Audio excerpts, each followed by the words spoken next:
Ya la intro. La Ya. tuvimos ayer. Ah, ¿lo tuvieron ayer? Sí. ¿Y cómo les fue? Se las mandó. Personalmente Se las mandó el profe.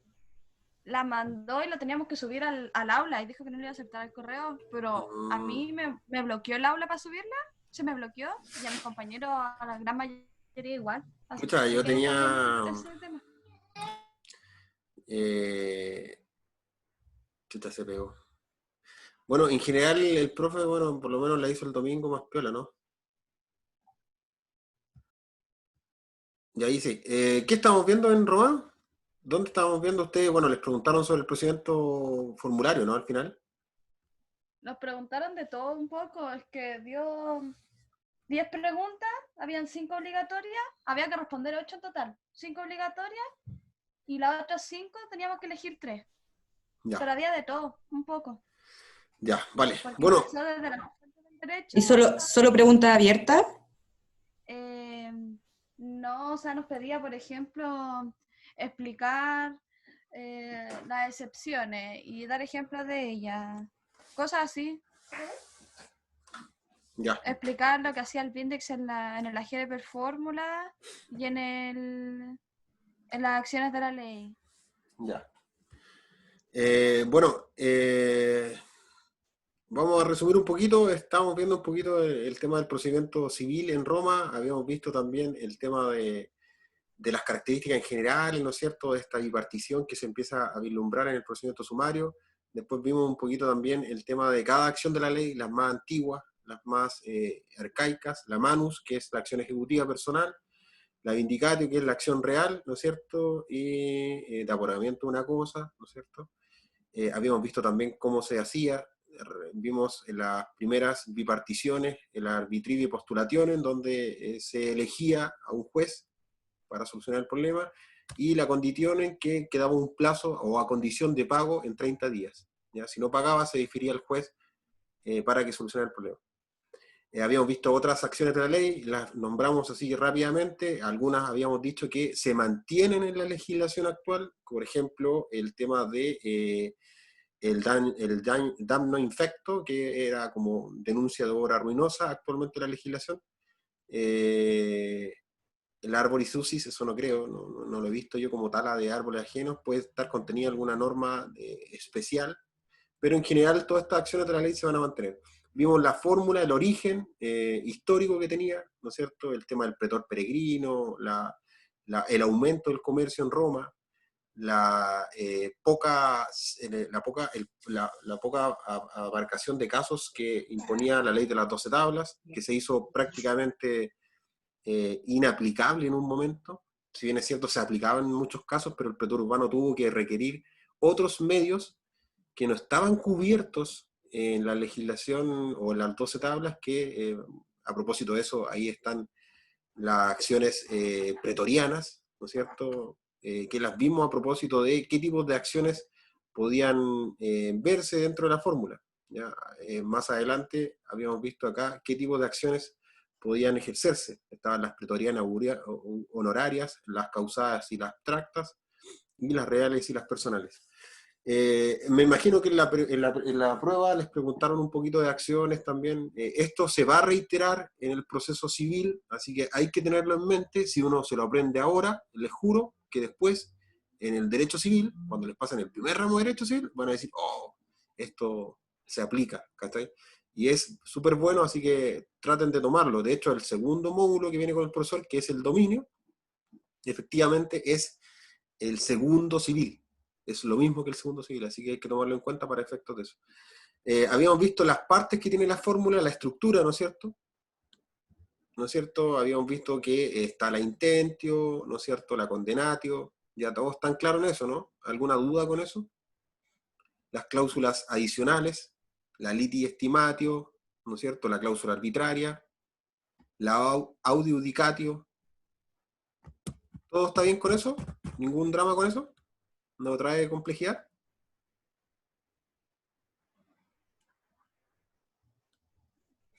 Ya, también dentro de la fórmula también vimos que se incluían las excepciones y las prescripciones, que eran básicamente cosas que el demandado podía hacer, ¿no?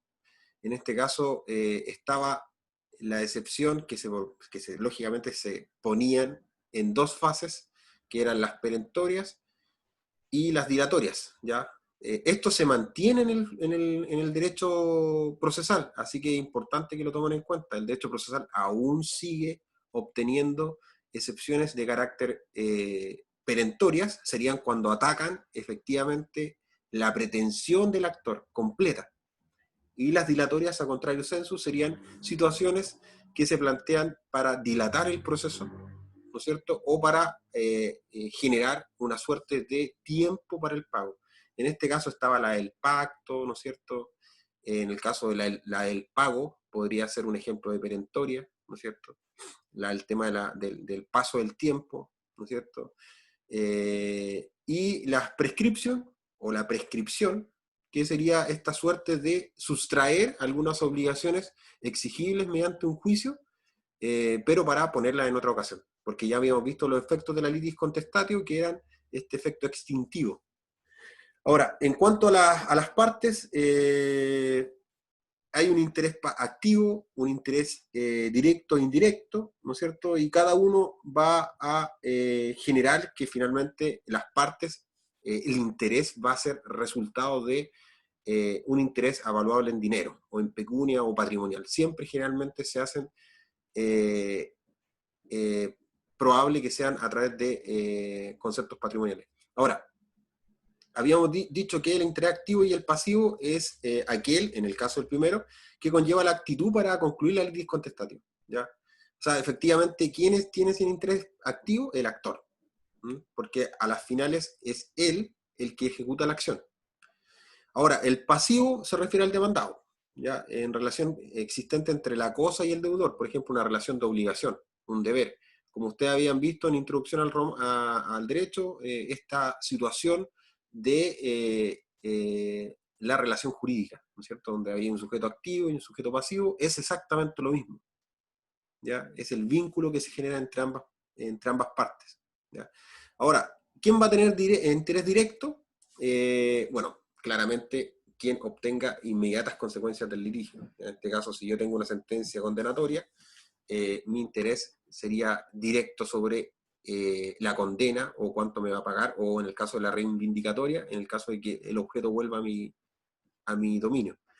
Ahora, el interés indirecto se refiere a que quién es el sujeto que va a ser destinatario definitivo de los efectos, ¿ya? El interesado directo es quien interviene en la litis contestatio, ya habíamos visto, y el indirecto es aquel cuyo nombre se litiga, en este caso sería el demandado. Hay casos en que hay una suerte de sustitución del interés, y ahí se da cuando se designa a una persona para que lo represente, ya sea represente los negocios de la otra persona que va a litigar, o derechamente tiene la obligación de hacerlo. ¿Ya? Uno es por medio de un acuerdo y el otro tiene la obligación de hacerlo por el cargo que ejecuta. ¿Ya? El cognitor se nombra mediante un acto unilateral formal y solemne que se hace efectivamente en la etapa ante el magistrado y en presencia de la contraparte. ¿Ya? Es como yo le doy poder a esta persona para que represente mi interés patrimonial en el juicio. Ahora, el procurator iba a ser en relación a que no es un acto solemne, ¿ya? Es una persona que es un dueño del negocio, generalmente, ¿ya? Y que tiene la responsabilidad de ejecutar actos de representación porque representa los intereses patrimoniales de una persona, ¿ya? Eso se da mucho en Roma, ¿eh? Se da mucho en Roma porque finalmente las personas que manejaban los negocios generalmente no eran los dueños, ¿ya? Era una persona que representaba al dueño. ¿Quién es el magistrado competente? Bueno, habíamos visto que se debe presentar ante magistrado competente, que en general va a ser siempre el pretor, ya sea urbano o peregrino, ¿ya? Ahora, la jurisdictio, esta capacidad de dar la orden, ¿no es cierto? Y cuál va a ser su límite para resolver el litigio de conflicto privado, va a delimitarse siempre en cuanto al territorio y en cuanto a la cuantía. En estricto rigor hoy en día se hace eso. ¿Ya? Por ejemplo, si nosotros, ustedes cuando tengan procesal, van a tener los límites de la competencia, ¿ya? La competencia tiene factores que se dividen en competencia absoluta y relativa. ¿ya? Por ejemplo, ¿quién es competente con hacer una acción en los tribunales de La Serena que pasó en Arica? ¿Sería competente el tribunal de tomar esa acción? Bueno, hay que ver los elementos de la competencia. Y uno de los elementos de la competencia está delimitado por el territorio y la cuantía. En Roma no había límites, ¿ya? Porque en Roma era todo igual, ¿ya? Pero hoy en día sí hay límites, ¿ya? Por ejemplo, la cuantía va a definir qué tipo de procedimiento o si da una instancia adicional. Por ejemplo, hay juicios que son de menor cuantía y que van a determinar que no procedan recursos contra ellos. ¿Te fijáis? Recursos en el sentido de que habrá otra instancia para seguir debatiendo el tema. En cuanto al territorio, van a haber límites jurisdiccionales. Hoy en día hay límites jurisdiccionales en cuanto a los asientos de corte. Las cortes de apelaciones delimitarán a qué territorio van a corresponder. Generalmente es una regional, en este caso, o a veces hay dos dentro de la región o dentro de cada comuna, ¿ya? En este caso, por ejemplo, acá en Serena está la Corte de Apelación de La Serena. ¿Te fijas? Entonces, la Corte de Apelación de La Serena delimitaría el factor territorial a todos los tribunales que están dentro de su jurisdicción. Ahora, ¿qué pasa? Algunos factores eran considerados, ¿ya? Por ejemplo, hay algunos que eran los ediles, ¿no es cierto? O delegados del pretor enviados a ciertas ciudades. En este caso se otorga como una suerte de delegación de la jurisdictio, que es esta capacidad de resolver los conflictos privados. Ahora, durante el Principado, dice acá, se otorgó una jurisdicción especial a algunos magistrados, como los cónsules, y se limitó la intervención del pretor a los litigios planteados en la península itálica, quedando la jurisdicción entregada a los gobernadores. Bueno, nuevamente se empiezan a limitar, ya vemos que el proceso de reformación, ya en la etapa del Principado, ya no existe la República en sí. Existe el Principado, donde el príncipe, o el príncipe, que es Augusto en ese tiempo, y que es el único que va a ser plenipotenciario, en el sentido de que va a tener muchos poderes. Va a ser una persona sacrosanta, ¿no es cierto?, como intocable, que en esta función de el poder que tenían los magistrados como personas respetables, él la va a abogar para sí, como también la jurisdictio, esta capacidad de resolver conflictos de la vida privada. Entonces, en algún momento el príncipe pasa a ser todo. De hecho, las consultas generales de las resoluciones o de las opiniones que tenían las condenatio eran pasadas por él a veces, y con firma de él. Entonces ahí hay ciertas innovaciones que van a ir radicando un poquito ya a concentrar el poder. Ahora, ¿cuáles son los trámites de la fase injura? El primer trámite es la editio actionis, ¿ya? Es una actuación extraprocesal que consiste en informar a la contraparte de la acción o recurso que se hará valer en su contra, así como los documentos en que apoya su pretensión. Editio instrumentorum, no vinculada al actor, puesto que la fórmula definitiva de la acción intentada se decidirá entre los tres intervinientes, ¿ya? En este caso, el pretor, ¿no es cierto?, a quien se dirige el demandado y el actor, ¿ya? Generalmente la dictio actionis es una actuación extraprocesal porque finalmente es la forma en que uno elige la acción, ¿ya? Que va donde el pretor y elige la acción. Después nos encontramos con la in jus vocatio, que ya la habíamos visto en la manus y en otros procesos, que es la invitación, ¿ya? Que es como la notificación, que sería hoy en día. Una vez convocado, el demandado puede retrasar su comparencia mediante la promesa estipulatoria de pagar una suma si no asiste al juicio. Eso se llama vadimonium, ¿ya? Que hoy en día existe, ¿ya? Pero para algunos procesos, ¿ya? Por ejemplo, en este caso el actor podría pagar una suma, ¿no es cierto? Actualmente podría pagar una suma para, o obligatoriamente podría pagar una suma para pedir alguna medida prejudicial, o sea, una medida antes de que inicie el juicio. Por ejemplo, una prohibición de celebrar actos o contratos, ¿ya? O por ejemplo, una prohibición o el secuestro de la cosa, ¿ya? Por ejemplo, la cosa litigiosa, por el cual yo voy a intentar mi acción, yo antes de intentarla voy a pedir al tribunal que asegure el resultado del juicio, o sea, que secuestre la cosa, o el auto, o la cosa que sea, en el caso del juicio que sea, o en su defecto que el demandado no firme contratos ni celebre actos o contratos válidos, todos van a ser nulos, ¿cachai? Entonces, para eso al demandante le van a pedir una caución. En el caso del demandado, también va a tener la posibilidad de sustraerse de esta medida prejudicial cuando ocurra, dando una caución o una garantía. ¿Cachai? Entonces, básicamente va a dejar sin efecto eso. Ambas partes tienen la capacidad de dar siempre una suma, ¿no es cierto?, o una caución que garantice el cumplimiento de los actos posteriores en el juicio. O también estaba la presentación del tercero que garantizaba la comparecencia, que era el Vindex. ¿Ya? El Vindex básicamente va a ser un tercero que garantice simplemente la comparecencia.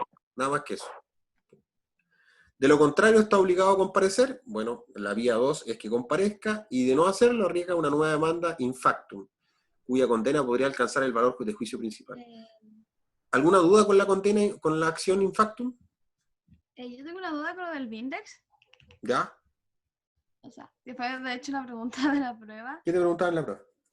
De la diferencia que tiene el Vindex en lo que es el agire per fórmula y las acciones de la ley. Yo, lo que pude recordar dentro de lo que es la materia, tenía entendido que en las acciones de la ley, el Vindex podía interferir como un tercero salvando a la otra persona, ya sea por el pago o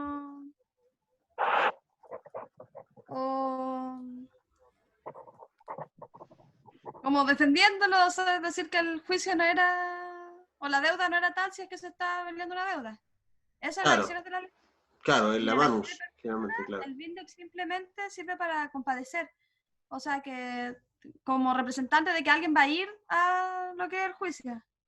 Exacto. Sí, no hay problema. Yo entiendo lo mismo. Finalmente, o sea, acá empieza a verse un poquito la carga. ¿Sobre quién recae la carga? La carga de comparecer recae sobre el demandado. Si el demandado no comparece, bueno, será un demandado rebelde que estará bajo apercibimiento, bajo la consecuencia de que se genere una acción in factum.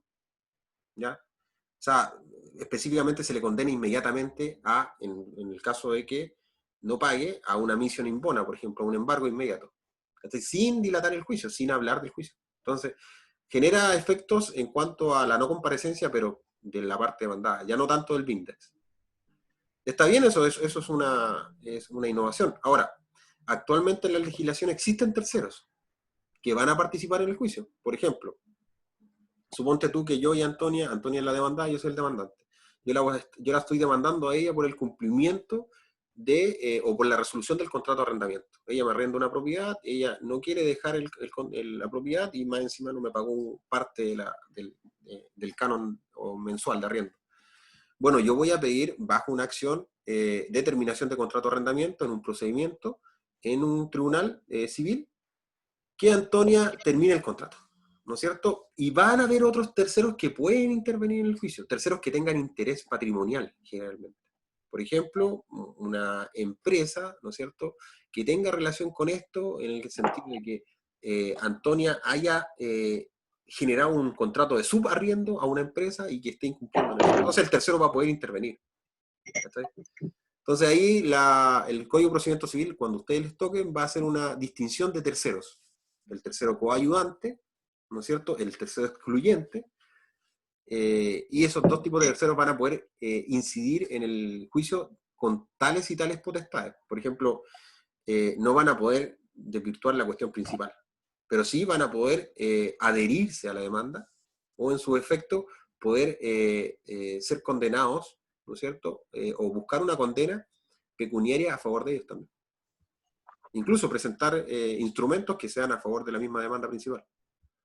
Pero eso lo van a ver en procesal. Pero igual tiene ojo, ¿cachai? Que todo esto va a poner en ojo. Recuerden, cada vez cuando hablen de trámites, no están hablando de derecho material, solamente de derecho procesal. Y el derecho procesal son todas las indicaciones pequeñas por el cual yo gestiono la acción. Ahora, ¿qué va a hacer el magistrado? Bueno, termina esta fase, ¿no es cierto? Bueno, el magistrado nuevamente se renueva la indicación de la acción, ¿no es cierto? El ladictio actionis, el catálogo de acciones, yo la renuevo, ¿no es cierto? Y solicito al pretor el otorgamiento. Ahora, ¿qué dice el pretor? El magistrado dicta las primeras providencias referidas a su competencia, a la capacidad de las partes, cosas que habíamos visto anteriormente, que generalmente hacen los juicios, en un juicio civil, lo primero que van a ver las cuestiones de competencia. ¿Ya? Por ejemplo, si tú estás poniendo una acción en el tribunal, no sé, de Arica, y el tribunal de Arica no tiene competencia territorial para conocer de la acción, no va a poder conocerla. Por ende, va inmediatamente a decir que se ponga ante quien corresponda. ¿Cachai? La capacidad de las partes también es importante. Ya habíamos visto que no todos son capaces de actuar en juicio, en el sentido actual, que tampoco van a ser capaces de actuar en juicio personas que no estén libres, ¿no? Que no estén sometidos a patria potestas. Y se efectúa la causa de cognitio. Es una cosa que pregunta el profe, no sé si te los preguntó a ustedes, Antonia.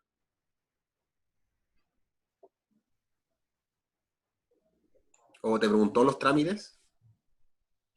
No recuerdo, la verdad que no recuerdo. Ya. Entonces la causa de cognitio es básicamente el resumen. ¿Ya? El resumen de la investigación. ¿Ya? O qué es lo que se ha hecho. ¿Ya? Bueno, hay un interés pasivo y el activo, claramente en la causae cognitio ya se deja delimitado. Bueno, si no me dan la acción, o si introduzco nuevos cambios en la fórmula, ¿no es cierto? Entre otras, deberían quedar en la causae cognitio. Bueno, hecho el examen, si se estima precedente, el magistrado declara admisible la acción, action due, y exige juramentos, que son la siguiente parte que viene a hablar un poco de las estipulaciones o las garantías, que son estos mismos actos unilaterales que genera el demandado o que genera el demandante, que van a terminar el juicio. ¿Ya? Y que no se está debatiendo con una cuestión de que simplemente quiero generar un perjuicio en la otra persona. Y ahí encontramos varios juramentos o varias cauciones, garantías, el ius virandum, la calumnae, las estipulaciones tertiae partis, cautio judicatum solvi, entre otras. Cada una de estas está definida en el libro, pero lo importante es que ustedes sepan, no tanto el nombre, sino que finalmente la finalidad, o qué se hace después de la causa de cognitio. Bueno, hecho la causa de cognitio, vienen los juramentos y las garantías. Luego aparecen las cláusulas complementarias, ya las habíamos visto, ¿no es cierto? ¿Qué cláusulas complementarias? Como aquellas cláusulas de liti estimatio, arbitrarias, ¿no es cierto? O si la cosa va a ser una cosa que sea susceptible de división, va a ser la audicatio, etc. Y la designación del juez. Redactada la fórmula, selladas las tablas, termina el fast injure. Ahí termina la fast injure, no hay nada más que decir sobre la fast injure, no hay mucho más, ya la vimos generalmente, y ya vimos que ahí delimitadamente se termina la primera etapa. Hay situaciones anormales en que acá termina, ¿no es cierto? Pero termina anticipadamente. Dime. Franco, una consulta. La cláusula arbitraria ¿Mm? es la que, esa cláusula en sí simplemente habla de que si una persona demandada puede ser absuelta si es que presenta o devuelve el Exacto. objeto que está en litigio. ¿De eso Exacto. simplemente habla la cláusula o hay algo más? La cláusula arbitraria básicamente va a delimitar el conflicto en cuanto a la cosa, ¿no es cierto? Una cosa corporal específica. O en su efecto a una cosa que sea valuable en dinero también, ¿ya? Pero que sea de una cantidad incierta. Entonces ahí van a poner la liti estimatio más la cláusula arbitraria. O sea, va a estimarse cuánto va a valer la cosa mediante un juramento, ya sea de parte del demandado o en su efecto en la etapa apud iudice, por parte del juez, y se va a determinar inmediatamente si en estricto sentido la cláusula arbitraria va a devolverse la cosa y termina la cosa ahí mismo, y no es condenado, es absuelto, o en su defecto no la exhibe, va a tener que llevarse el juicio. Y la condena va a ser la estipulación de cuánto el demandado fijó, y que es un monto bastante alto. Entonces, claramente el demandado va a querer entregar la cosa. Cuando vea la litis estimatio de una, va a decir, no, ¿sabéis qué? Mejor te entrego la cosa. Entonces, la cláusula arbitraria iba a eso, ¿cachai? Que entreguéis la cosa, a terminar más rápido el juicio. Disculpa. Eso tiene totalmente conexión con la acción in rem, ya que eso es la que persigue una cosa. O sea, desde ese punto de vista, ¿no? Exacto. Recae sobre cosas ciertas. Exacto. O cosas inciertas, o sea, perdón, cosas avaluables en dinero, pero que la cantidad tenga que estimarla. Ya, ahora, claramente habíamos visto que aquí termina la fase injure, habíamos dicho que terminaba con la redacción y sellaba la tabla, pero pueden haber situaciones en que termina anticipadamente, ¿ya? ¿Cuándo termina anticipadamente? Ya vimos el paso 1. Para ustedes estudiar esto tienen que hacer un mapita. La idea es hacer un mapita. Tu mapa, sus flechas y qué es lo que va pasando. ¿Qué pasa si me denegan la acción? Bueno, el magistrado puede denegar la acción si considera que lo solicitado no sustenta en el edicto o la jurisprudencia que no es digno de protección. O sea, quiere decir que no existe acción que proteja el hecho que estamos reclamando. O si bien el actor se niega a aceptar un aceptio o una cláusula favorable del demandado. Ya habíamos visto que el aceptio, por ejemplo, una excepción dilatoria, el tema del pacto, en cuanto al plazo del pago, podría el actor no aceptar eso. Y en ese caso se denegaría la acción. ¿Te fijas? O en el caso de que generalmente el actor o el demandado no prestan los juramentos. También genera esta denegativa de acción. Ahora, lo importante acá es que dice no tiene efecto preclusivo. ¿Cuál es el efecto preclusivo? El efecto preclusivo es cuando, vuelva a utilizar la misma palabra, precluye el derecho o extingue el derecho. ¿Ya?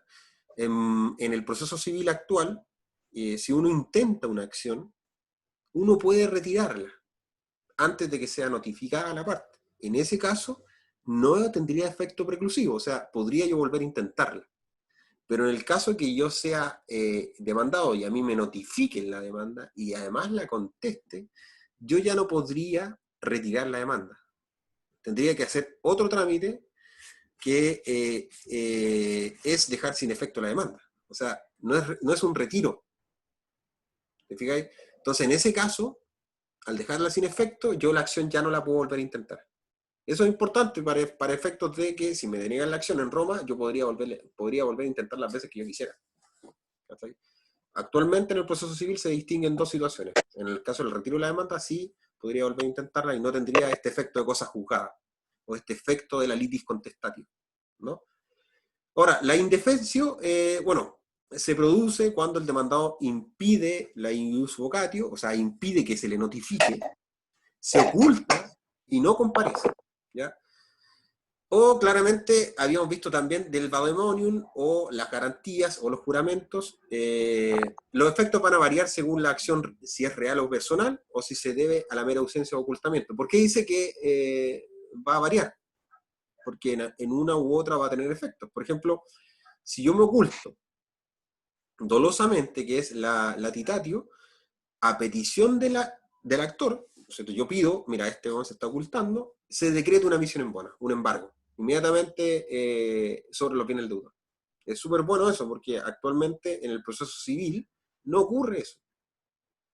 Aquí se ve como una mezcla entre el proceso ejecutivo de inmediato y el proceso declarativo, porque me están de inmediato diciendo, ya, embárgale. ¿Cachai?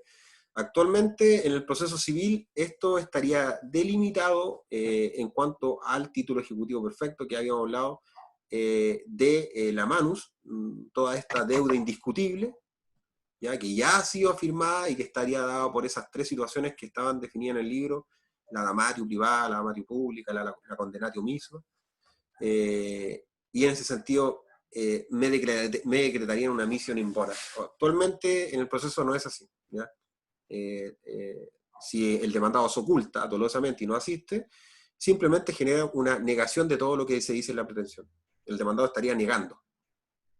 Pero no así se le decretan, digamos, una misión o un embargo. Esa es una diferencia entre el proceso actual, para que ustedes lo entiendan. Ahora, si hay ocultamiento y la acción es personal, se decreta la misión in bona de carácter provisional. Eso sí ocurre. Ya, claramente termina si comparece el demandado. Es como un apremio. Es como decir, ¿sabéis qué? Si no te levantas a tomar desayuno, te voy a hacer poroto. Ya, yo quiero porotos. La Jennifer tiene el iPhone ahí prendido. Igual serían buenas unas porotitas, digamos. Ya, bueno. Bueno, acá está haciendo una distinción, ¿no es cierto? Volvíamos al proceso, para recapitular un poquito, estábamos en la interrupción anticipada, la indefensio, que esta no asistir del demandado o no poder notificarlo va a producir en un principio una misión in bona, un embargo general, toda vez que la acción es real, ¿no es cierto? Ahí podemos sacar la cosa, secuestrarla y traerla al tiro. Pero si la acción es personal, se decreta también una misión in bona, pero provisional. Esa es la única diferencia, ¿ya? Provisional, ¿por qué? Porque no podría yo llevarme, sería arbitrario sacar todos los bienes del demandado en perjuicio del mismo, teniendo en cuenta que existe una deuda de carácter personal y que está determinada en un monto fijo. Yo no podría tomar todos los bienes y saciarme de todo. Entonces está a esa limitación que es provisional. Si no hay ocultamiento y la acción es real, además de tratarse de objeto presente, el juicio o un inmueble, el magistrado otorga la posesión del objeto reclamado al actor. Eso lo habíamos visto también, que es muy parecida a la acción, el tipo anterior que está acá, ¿no es cierto?, que es esta general del ocultamiento doloso. En el caso de que no sea doloso, pero sí hay ocultamiento, y la acción es real, el magistrado va a otorgar la posesión. ¿Cuál era la posesión? ¿Ustedes se acuerdan de lo que es la posesión? La diferencia con el dominio. Yo sé que aún no se los pasan, pero por ejemplo la posesión sería lo que entendían los romanos, el que posee es dueño. ¿Cachai? Entonces los romanos entendían que el dominio estaba estrictamente relacionado con la cosa. Si yo tengo la cosa, soy dueño. Y no hoy en día, porque hoy en día el que tiene la cosa no es dueño. El que tiene la cosa puede ser simple tenedor, puede ser poseedor o puede ser dueño. Entonces se definen tres distintas situaciones. Va a ser tenedor aquel quien reconozca dominio ajeno. Por ejemplo, en un contrato de arriendo, la persona que está arrendando sería en estricto rigor un mero tenedor. Cargador. El cable nomás. ¿Cachai? En el caso de... Hoy se puede además que se puede silenciar, pues no, sí, se puede silenciar, pues ahí lo va a silenciar. Vale, a poner su muro. Franco, Dime.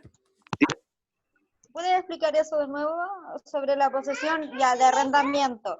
Ya, entendámosla, ¿no es cierto? En Roma existían la situación, como yo les dije, quien tenía la cosa era el dueño. En Roma era así, o sea, el dominio era estrictamente relacionado con la misma cosa. Hoy en día no es así, pues. La cosa es distinta al dueño. El dueño posee un derecho de dominio, que es distinto a la cosa. La cosa es la cosa sobre la cual se ejerce el derecho.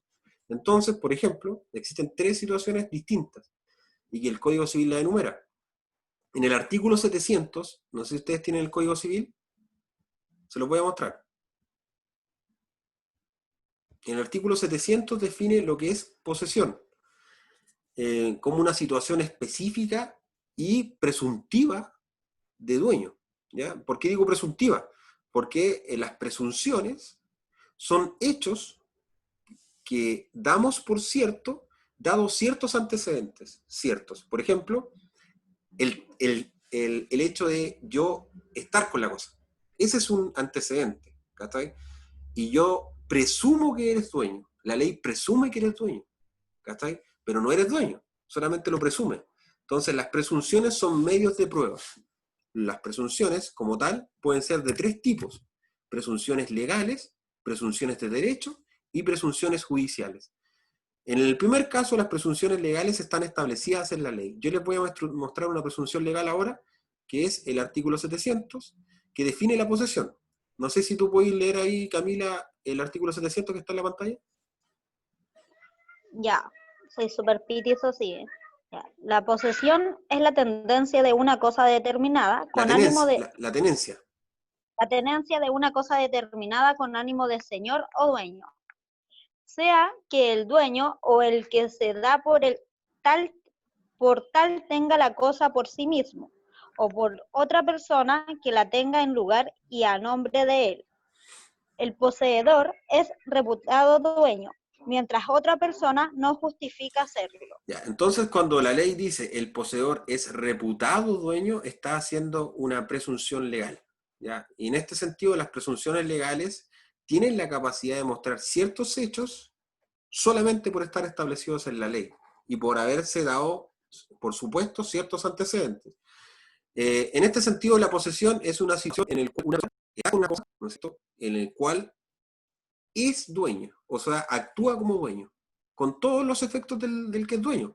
El que es dueño, más adelante, lo vamos a revisar en el dominio, tiene 3 desgloses que los romanos ya conocían, que los dicen en latín, ¿ya? Yo no los voy a decir en latín porque no me los sé muy bien. De hecho, por ejemplo, solamente podría traer a colación uno que es el utendi, no recuerdo los otros, pero lo vamos a revisar. Pero en estricto rigor sería, en el castellano, sería uso, goce y disposición. Esas facultades tendría el que es dueño. Entonces la posesión sería una persona que tiene una cosa, ¿no es cierto?, en el cual él cree que es dueño, tiene el ánimo, ¿no es cierto? Hay una situación subjetiva, como en introducción les decía, ¿se acuerdan? En introducción cuando veían a propósito de la exterioridad de la norma, ¿en dónde o en qué casos va a interesar el fuero interno? Bueno, en este caso tienen un caso específico. De hecho, aparecía como ejemplo en el libro del profesor Agustín. No sé si me corrigen, pero la posesión es una situación donde sí interesa el fuero interno del sujeto. No solamente la conducta desplegada. La conducta desplegada sería la tenencia de una cosa. Y el fuero interno sería el ánimo. ¿No es cierto? Entonces, acá hay una situación análoga que utiliza el Código Civil para utilizar una presunción. Entonces, quien tiene la cosa no necesita demostrarlo. Solamente por tenerla, la ley lo presume como dueño. ¿Te fijas? Ahora, hay otras situaciones que habíamos dicho, por ejemplo, la mera tenencia, que es una situación más precaria y que no genera derecho. En el caso de la posesión sí generaría un derecho, ya estaría generando un derecho de dominio de inmediato. Pero en el caso de la mera tenencia es aquel en que tiene una cosa, pero reconoce el dominio ajeno. ¿Ya? Ahí estaría dándose la situación del arrendatario, porque yo, si soy dueño de un inmueble, doy esta facultad de uso a otra persona para que la use en su beneficio, por ende le cobro un canon mensual. Esa persona va a tener un atributo del dominio, que es el uso y habitación. Por ende, la persona no es dueña, es solamente un mero tenedor. ¿Te fijas o no? En el caso que yo quisiera reivindicar un inmueble que ha sido, cuando yo hablo de reivindicar es volverlo a mi patrimonio porque es mío, y en la situación de mero tenedor que tiene el arrendatario y no quiere entregarme el inmueble, yo tendría que ejecutar una acción 2. O sea, una, terminación de contrato de arrendamiento, ¿no es cierto?